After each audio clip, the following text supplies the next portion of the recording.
Pet Life Radio. This is Pet Life Radio. Let's talk pets. The Dr. Courtney Show is brought to you by Heroes for Healthy Pets. We're passionate about your pet's health.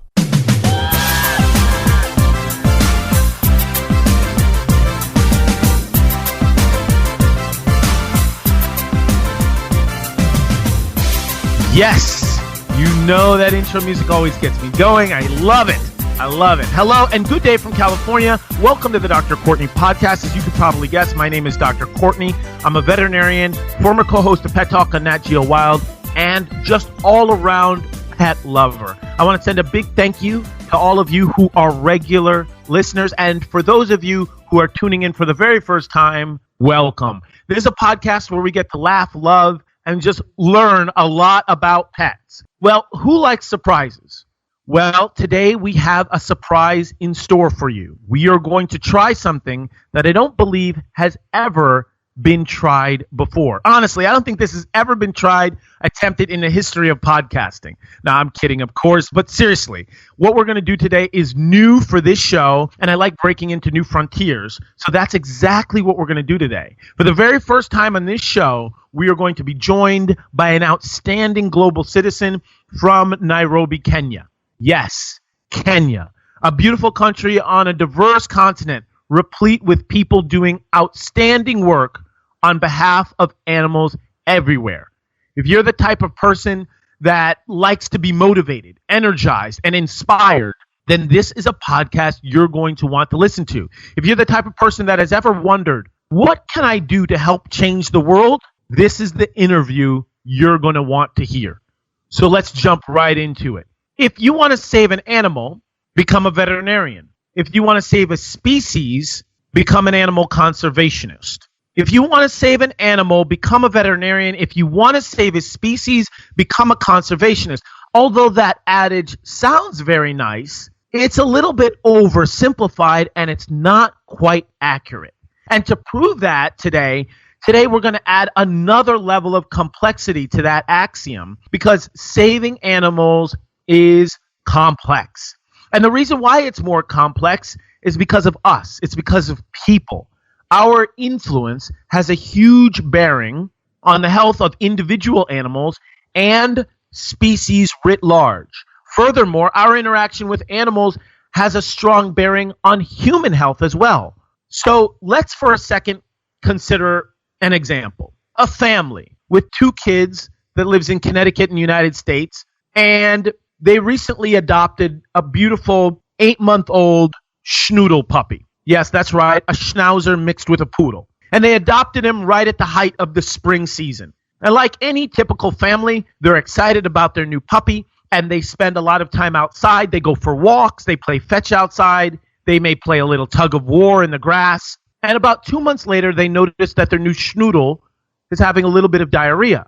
Now, this isn't your typical, I shouldn't have had sriracha last night type of diarrhea. This is bad. Not to get too gross, but the eliminations are soft, pale, stinky, and there's a lot of mucus. And even after about 48 hours of this, the pet parents start to see blood in the diarrhea. Now, the fact that the diarrhea has tinges of blood is concerning. They bring their schnoodle to the regular vet only to get the news that their schnoodle has been diagnosed with Giardia. What is Giardia? Well, think of it like an entire animal contained within a single cell. They're called protozoa, and they like to attack the intestines, which eventually causes diarrhea, bad diarrhea. So now the family is concerned about their dog, and they should be, because this can make dogs very sick. But they're also concerned about other dogs in the neighborhood, because this puppy was basically the neighborhood socialite. And finally, they're concerned about their children and themselves, because that's right, Giardia can cause diarrhea in people too.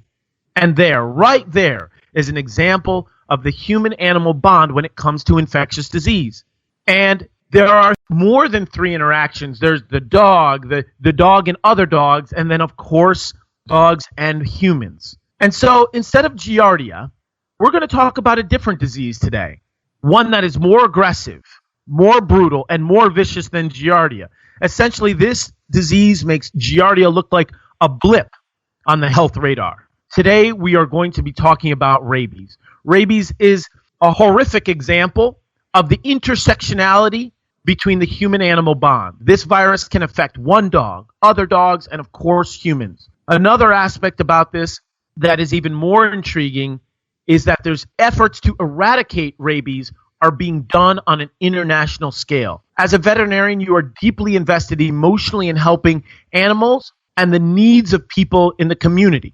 But when you have the chance to speak with somebody who is doing amazing work for the global community, you have to jump at that chance.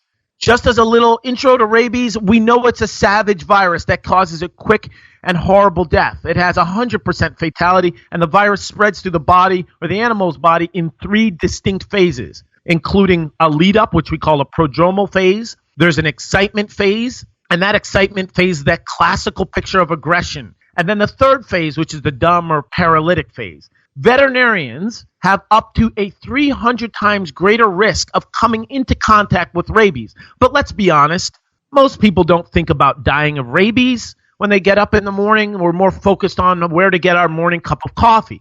But that is not the case in so many other parts of the world.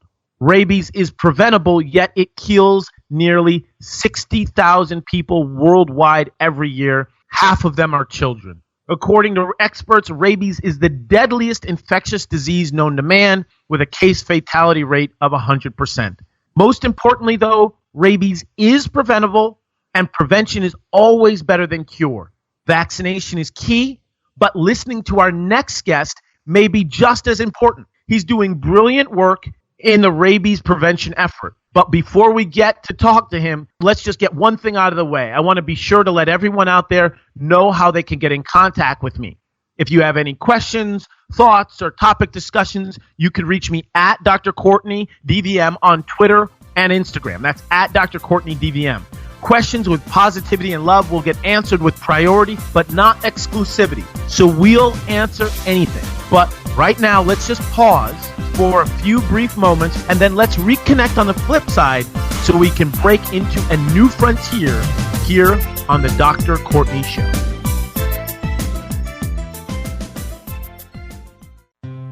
Rabies is the world's deadliest disease and results in the death of a child every 10 minutes. Over 99% of all human cases are caused through dog bites, and the virus can be eliminated through mass canine vaccination programs. Mission Rabies is a charity powered by passion and driven by results. We go to global rabies hotspots and we vaccinate dogs. To date, we've vaccinated over 1 million dogs and we've rabies educated over 2 million children. But it's not enough. We need to do more to beat this disease, and we need your help to do it. Please donate, support, and volunteer at www.missionrabies.com. Let's Talk Pets on PetLifeRadio.com.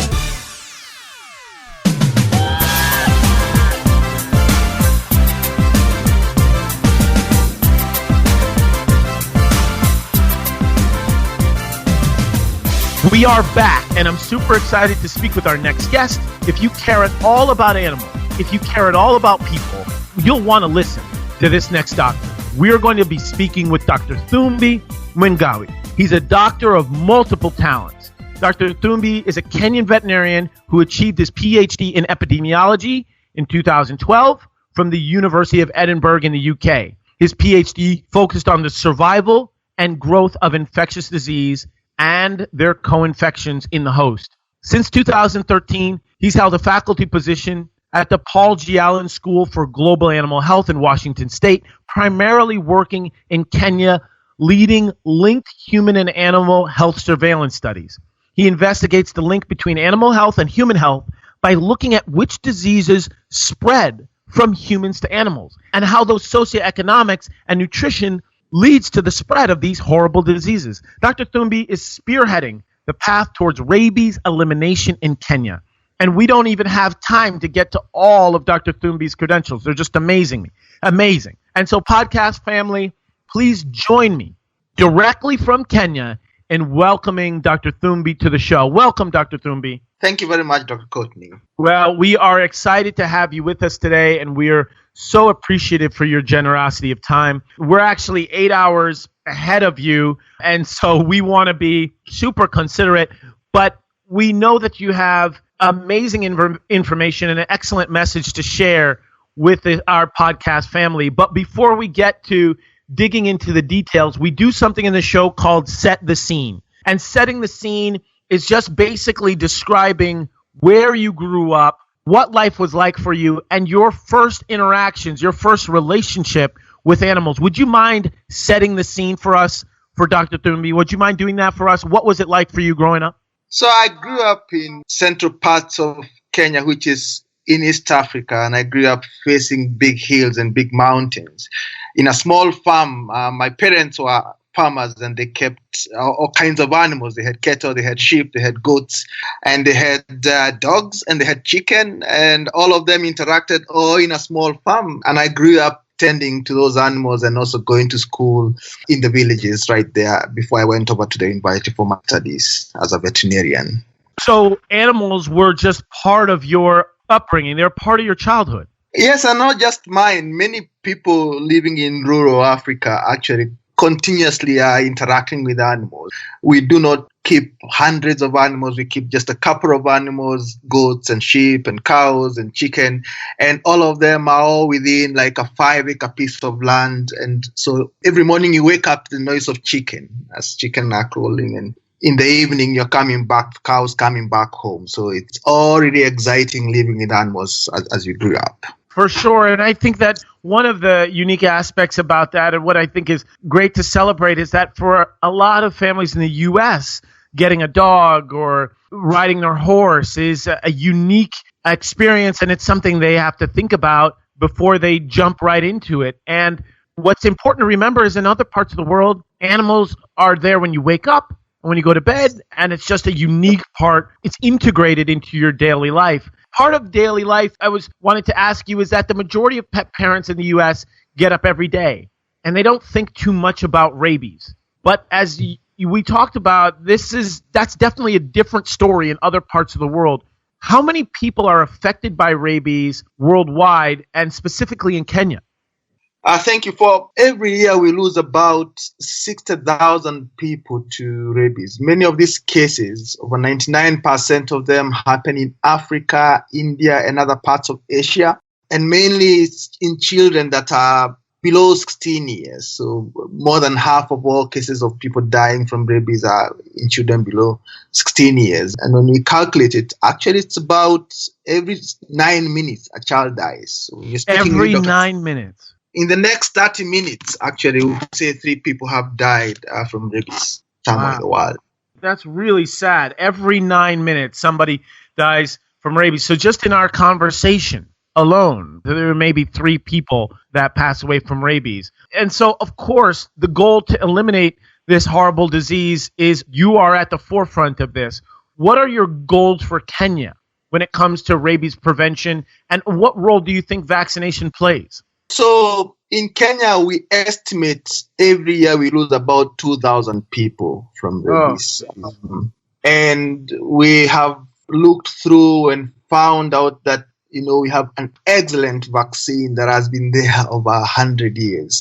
A vaccine that works in animals and a vaccine that works in people in case you're bitten. Unfortunately, this does not appear to be utilized very well in many countries, inclusive of Kenya. So as a veterinarian, I deal with many diseases, but one of the diseases I'm focusing on at the moment is rabies. And the goal really is to make sure that by 2030, there's not a single person dying from rabies in this country and in the entire world as a focused effort by many organizations. The goal is by 2030 to not have anybody die from rabies. 0 human deaths from rabies by 2030. It is a goal that we have as a country. We have a strategic plan for it. We are implementing it. And now the World Health Organization, the World Organization for Animal Health, the Food and Agriculture Organization, and other bodies, international bodies, are rallying towards this goal to make sure that there's not a single human who dies this horrible death from rabies, because it is all preventable. Oh, that's so good to hear. That's so good to hear. And I mean, I know for a lot of people listening, 2030 sounds very far away, but it actually isn't. And it's almost right around the corner. So it's actually beautiful to hear that goal is so close. And do you feel, just from the work you've been doing and the interactions you've had and the knowledge you have, do you feel like 2030 is a reasonable goal, an optimistic goal, a realistic goal? So it's really realistic because I think on our side, science is on our side. We have got a really good vaccine that works, and that's why you don't have rabies in domestic dogs in the US, because you're vaccinating dogs. We have a vaccine that works in humans. That means if you're bitten and you get the vaccine, what we refer to as post-exposure prophylaxis, within the day of the bite, the likelihood of getting rabies really is reduced. And on top of that, we know that most of the dogs in Africa can actually be accessed through vaccination. You can get hold of them and do parental vaccination, inject them with a vaccine, which makes it pretty easy then, if we have concerted efforts towards rabies elimination, to make it possible that the disease is no longer circulating in the dogs. And if you stop it in the dogs, then you stop it in humans as well. Because unlike other places like the US, where you have now rabies in wildlife, in Africa, the reservoir for the rabies virus, or the animal where the virus circulates, is actually the domestic dog.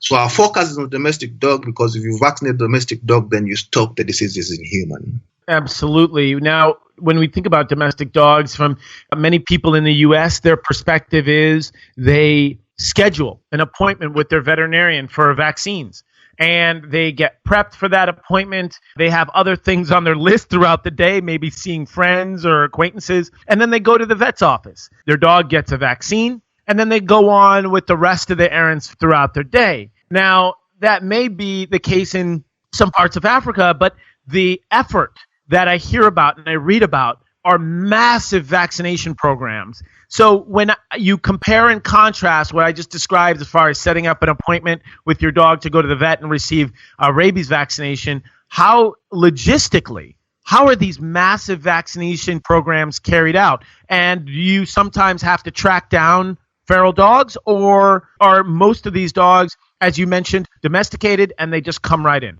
So when we vaccinate dogs, if you are within urban centers, within many cities in Africa, people that own dogs will be able to take their dogs to the veterinarian, just like you do in the US. But a majority of the dogs are in the rural areas, and there we don't have a vet clinic that is within reach for many of them.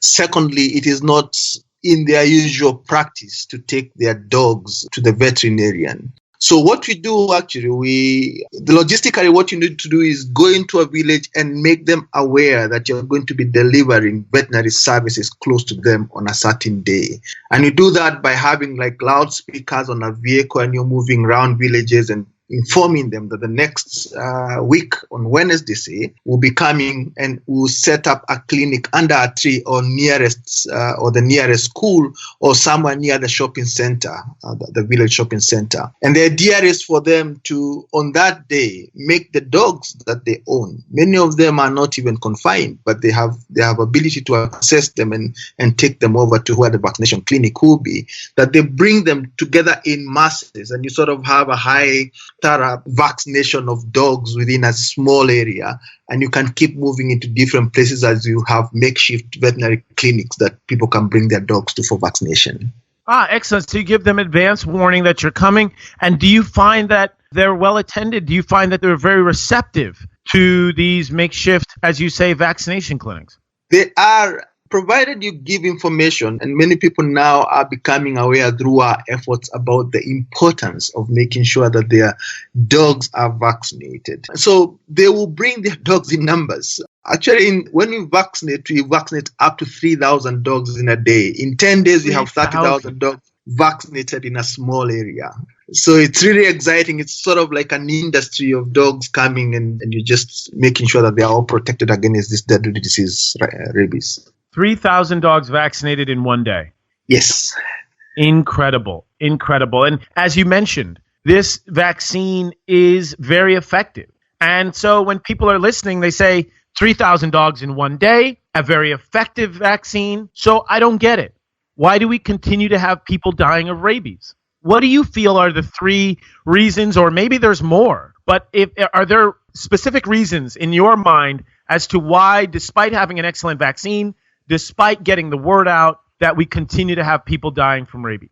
Excellent question. So in the absence of concerted efforts like what you're doing now in parts of Kenya to bring down the cases of rabies, as I mentioned before, people will not ordinarily take their dogs for vaccination or even for veterinary checkup. So if you go into a new area where you haven't worked before, you have less than 5% of the dogs vaccinated against rabies. And what that means is that those dogs, in case the rabies virus is circulating in the area, they will become wild and will bite people, and you have a lot of people and children dying from rabies.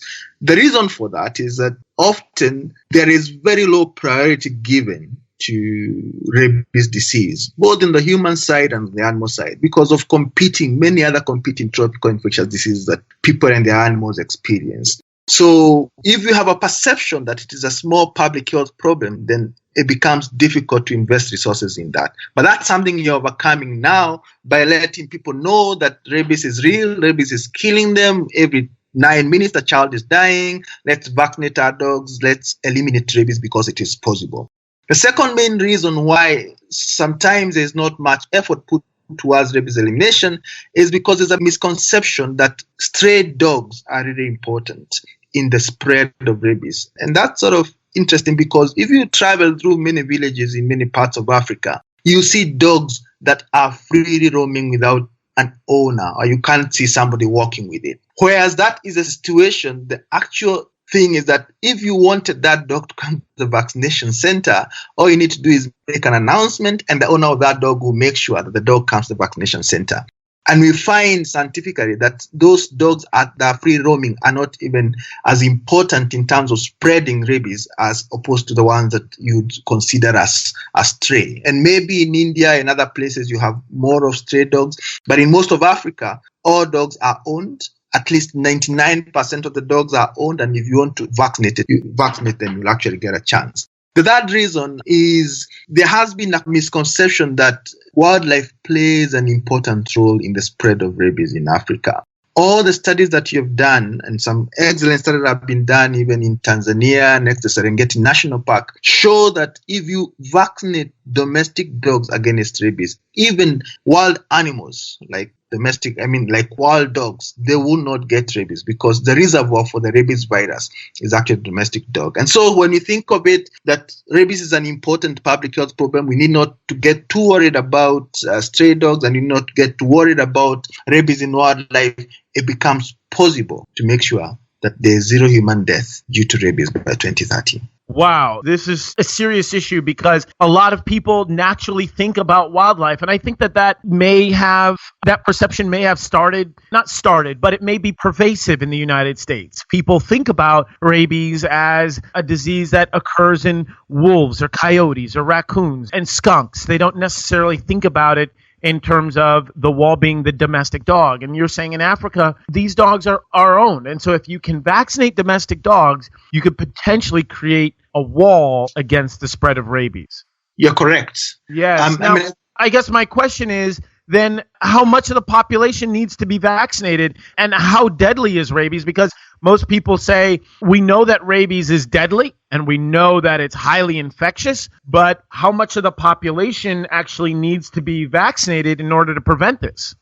That's an excellent question. So the way we determine what proportion of the population needs to be vaccinated against any disease for the disease to be stopped is using something we call a reproductive ratio. So if you imagine of it, that if you have an infectious dog come into a population, how many other dogs will be infected by that dog? And you have calculated that across many settings where you have highly dense numbers of dogs and where they are a bit scarce. And the figure is about every infectious dog introduced into a naive population will infect about 1.4 dogs. Now, you can use that number to determine what proportion is required to vaccinate for you to stop the disease within the population. And what you find for rabies is actually 70%.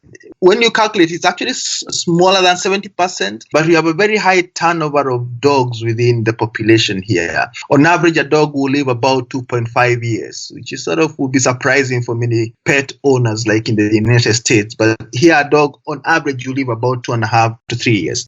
And so Sorry to interrupt you, Dr. Thumbi. Dogs, you're saying particularly where you are in Kenya, their average lifespan is about 2.5 years. Exactly. And the reason for that, there is high mortality of young dogs and puppies that is as a result of infectious diseases and other causes. So if you're in a population and you vaccinate dogs, if you come back 3 years down the line, a big proportion, majority of the dogs will actually be new dogs. They'll be naive dogs. So when you account for that high dog turnover, the population that you need to vaccinate annually to make sure that the disease is stopped, rabies is stopped, is 70%, which is interesting because 70% is actually quite easy to reach. It's unlike when you try to vaccinate against a disease that requires 99%, then you almost need to reach every person or every animal for that. But for rabies, if you can vaccinate 70% of the dogs in an area, you have broken the transmission cycle of the virus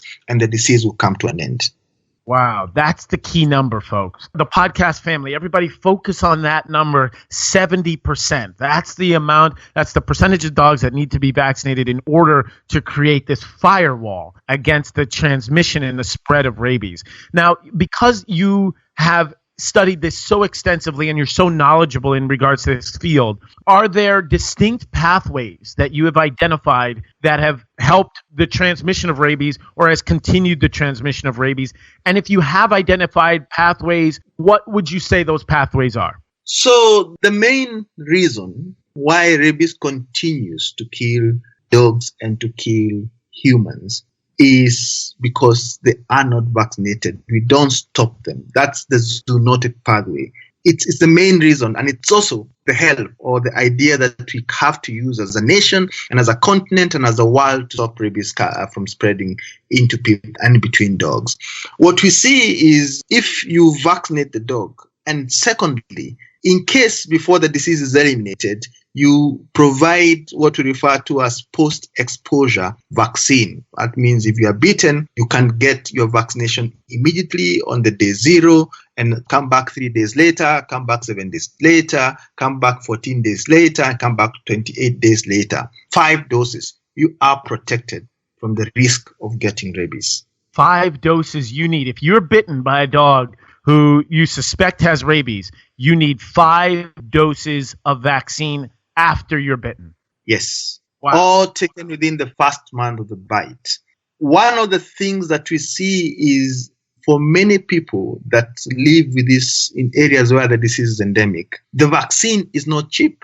On average, every dose costs about $15. Now, $15 might sound like it's not a lot of money for many people living in areas like the United States, but in rural villages, $15 could actually mean food for half the month or even a whole month for some families. So some people live with the risk of having been bitten by a dog and they would not access the post-exposure vaccine because they cannot afford it. It is much more cost-effective to make sure that we can stop rabies virus within the dog population, because whereas vaccination in humans will cost $15 per dose, that's about $100 by the time you're done with the 5 doses. In dogs, it costs only $0.5 to vaccinate a dog. It actually is cheaper for us to prevent the disease in the dogs and consequently prevent it in the humans. Just $0.5.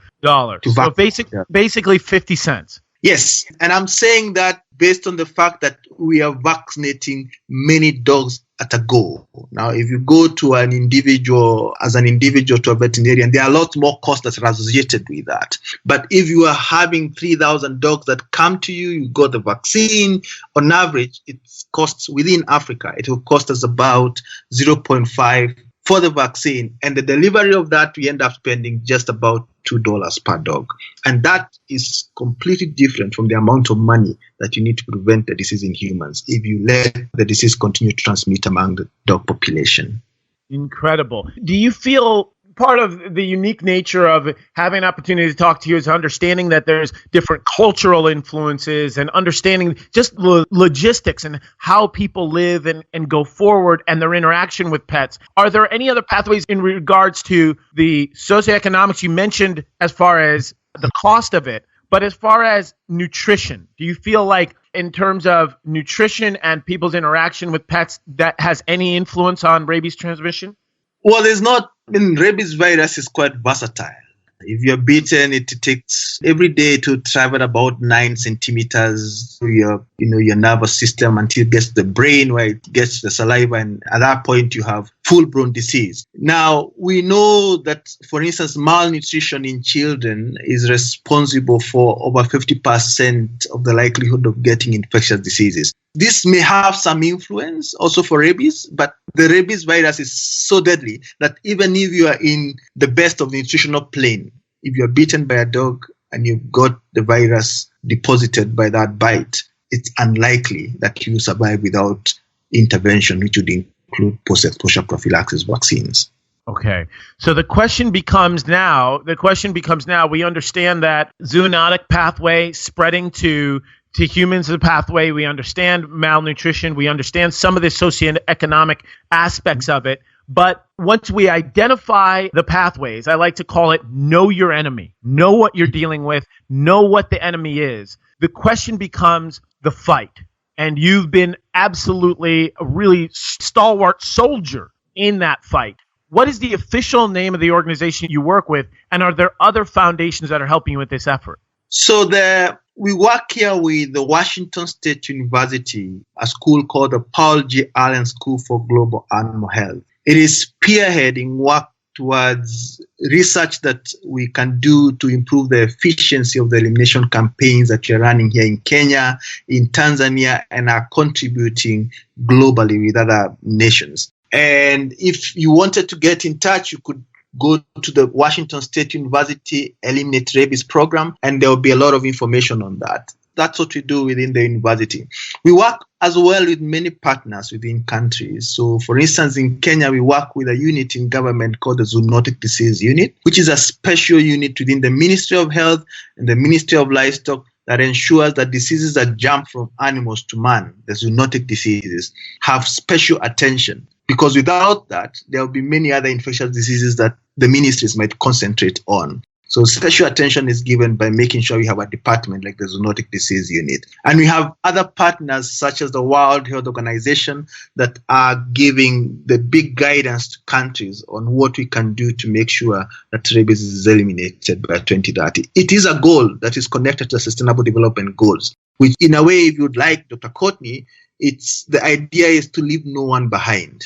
So if you're developing a world, leave no one behind. Because rabies is one of those diseases that is associated with lack. You don't have money, you can't access post-exposure prophylaxis. It's associated with a bit of poverty.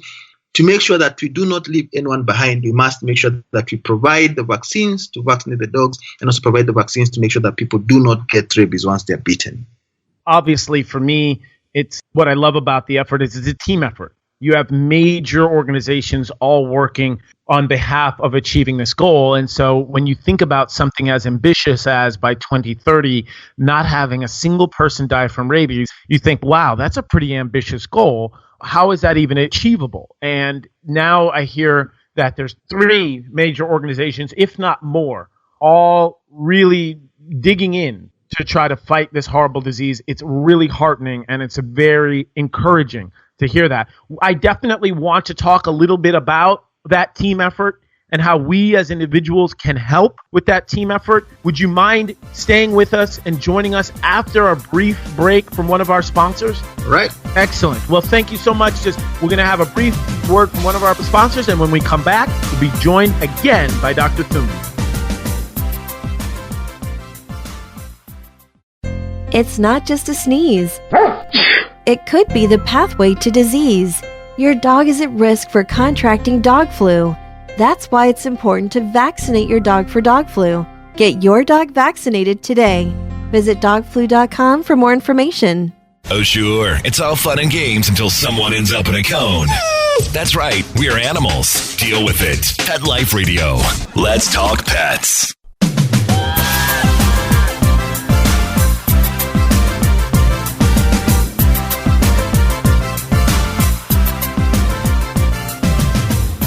And we are back. We are having an amazing conversation and just scintillating details about what is happening on the world stage in terms of rabies elimination. We're speaking with, and like I mentioned before, an outstanding global citizen who's doing incredible work on behalf of rabies elimination internationally, specifically in Nairobi, Kenya. We're so pleased to be joined by Dr. Thumbi directly from Kenya, and he's given us a lot of pearls of wisdom, including just the pathways of why rabies is spread, how the challenges that are ahead of us in terms of fighting this disease, and how education and vaccination are absolute keys in preventing this disease from ravaging communities. One thing we mentioned right before the break is that we have major organizations that are invested in this effort, particularly Washington State University, the Zoonotic Disease Unit in Kenya, and of course the World Health Organization. But there are people who are listening right now who are thinking,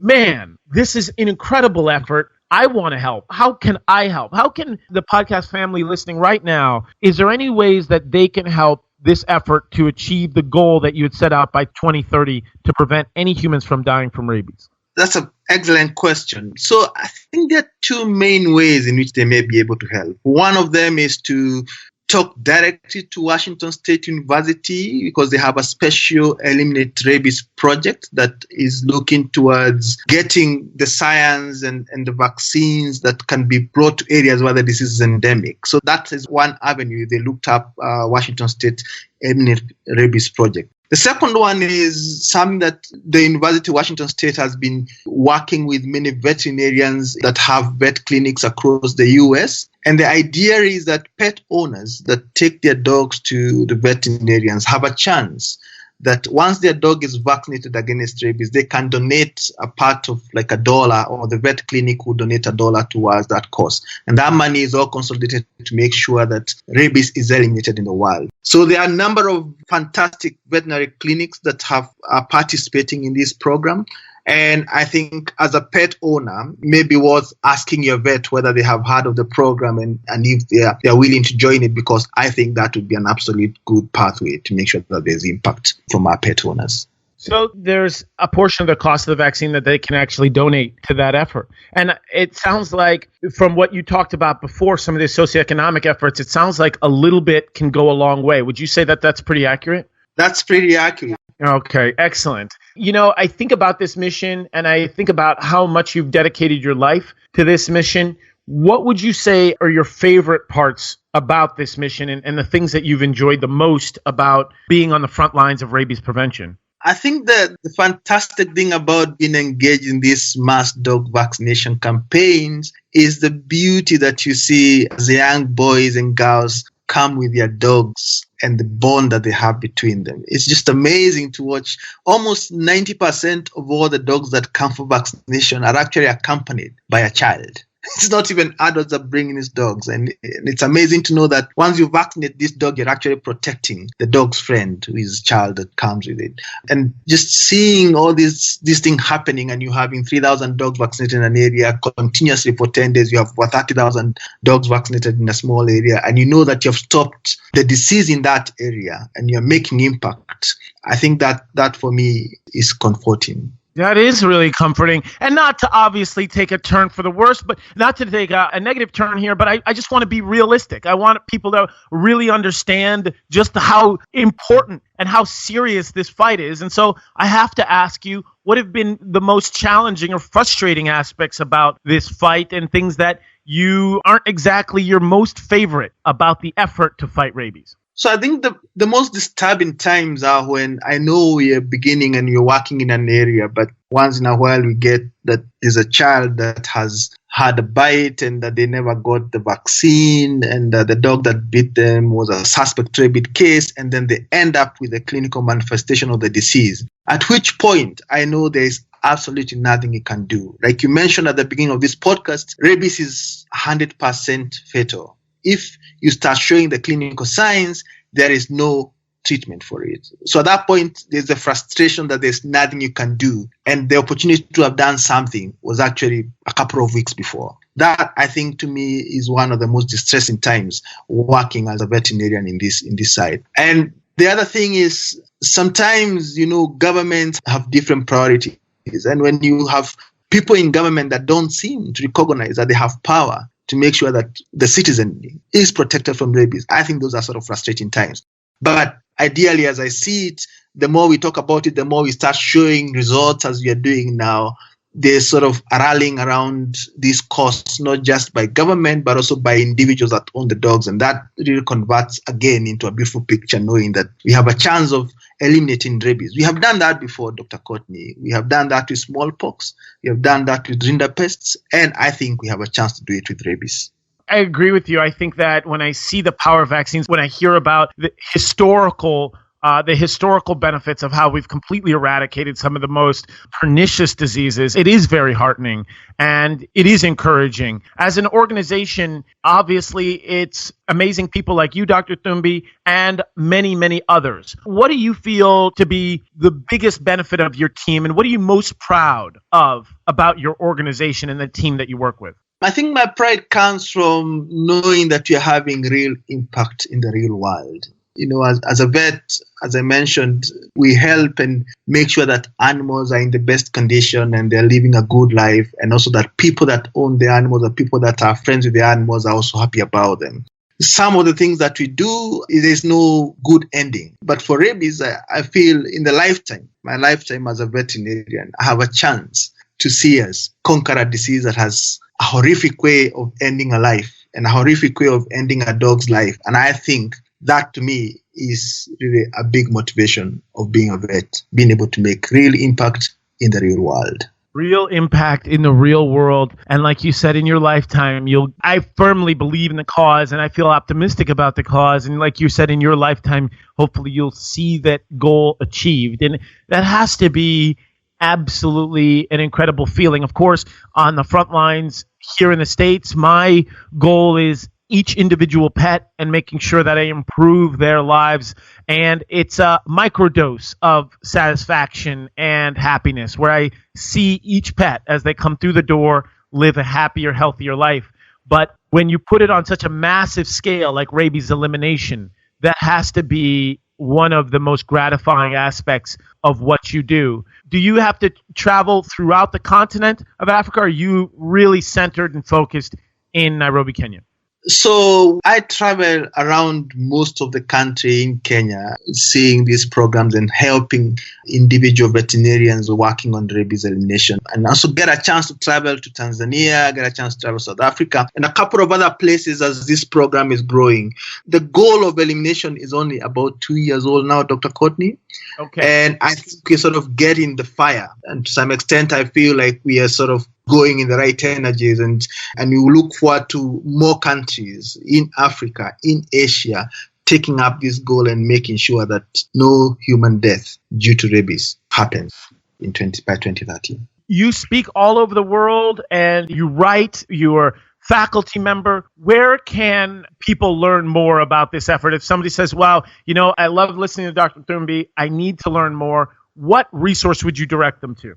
If you wanted to learn about the programs that the Washington State University is doing, and I'm representing them in East Africa, you could go to Paul G. Allen School for Global Animal Health Eliminate Rabies program, and that will show up. There are other fantastic resources as well on rabies. Like in Kenya, we have a website called Rabies Free Kenya, which documents part of the things, rabiesfreekenya.com, which documents part of the activities that you're doing and has excellent, beautiful pictures of people working in the field and the dogs that you're vaccinating. And there are other resources as well. There's an organization that you're rally around called the Global Alliance for Rabies Control, the World Health Organization, and I think there are a lot of people that are interested, and a lot of organizations that are playing a major role to making this goal possible. Oh my goodness. Well, we got to check out all those resources because I feel like you and I have literally just scratched the surface of all of the different unique nuances about this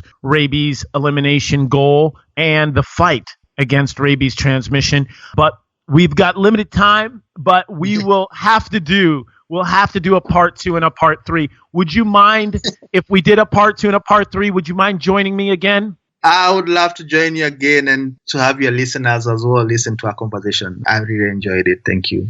Oh, excellent. Well, thank you again, Dr. Thumbi. We absolutely enjoyed our conversation, and I can't wait to have another one. Take care, and I'm going to wish you the best of luck in the rabies elimination fight. Many thanks, and best of luck too.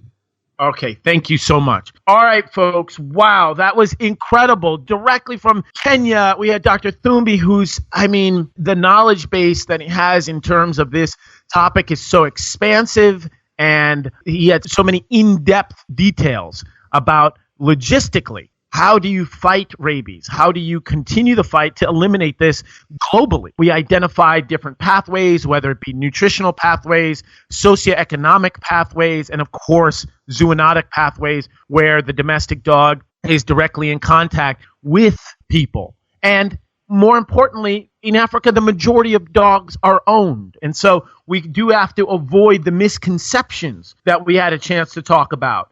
Specifically, the fact that it's a small public health problem. It's not. It's over 60,000 people a year die. Over 2,000 people a year die in Kenya alone. So just in our 30-minute conversation, 9 people have died from rabies. Stray dogs being really important, that's a misconception. And because the majority of dogs are owned. And so I think that identifying those misconceptions is really, really important. And then, of course, understanding that the misconception that wildlife plays an important factor, and it doesn't. It's not as strong a factor, particularly in Africa, India, and Asia, where this disease is spreading. So if we want to know more, if we want to learn more about how to join the fight in achieving the goal in 2030, that's the goal Dr. Thumbi articulated. 2030, not having a single person die from rabies. And I'm super excited because that means in our lifetime, we'll be able to see that. Check out Washington State University. Check out World Health Organization.